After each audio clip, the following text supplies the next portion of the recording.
One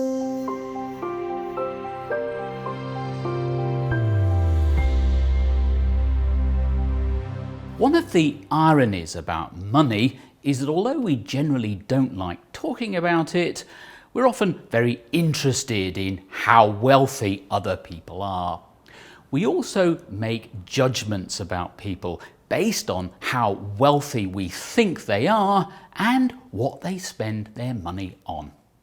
I've been really fascinated lately by these Google searches that if you type in any semi-famous person's name, you start typing their name, the most common search term is net worth, right?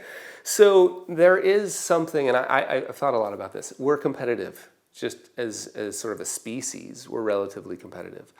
I think if we were all having moments of clarity, the thing we would want to compete on would be happiness. Right? The problem is there's no unit of measure for happiness. Like I can't compare my happiness to yours. So we're just, this is the kind version of it. I think we're just looking for an easy way to compare how happy we are. The problem is wealth and happiness are two very different things. Also, everyone's different. One person's extravagance is another person's essential expenditure. I can tell you hundreds of stories of people where I'm like, that's irresponsible spending. And because it was my job, I happened to be their financial advisor, I would ask, before I would say that, I would ask a couple of questions. And then I'd realize, one example was a friend of mine who was every winter he would go helicopter skiing. And I remember saying to him, his name was Todd, I remember saying, Todd, look, you really should be saving that money.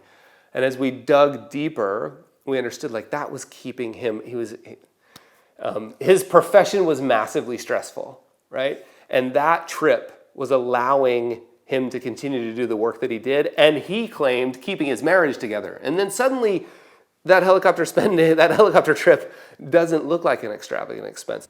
People don't just judge others according to their wealth and expenditure, they also judge themselves. It isn't very helpful. There's so much shame and guilt built into this thing called money, right? We all thought it was about numbers. Sorry, right? It's about feelings, and shame and guilt and blame are some of the strongest emotions around money.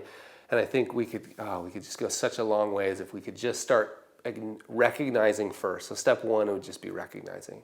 It's one of these incredibly important subjects. We don't know how to talk about it. The only way forward, particularly around these emotions of shame and judgment and guilt, the only way forward is to learn to start having discussions about it.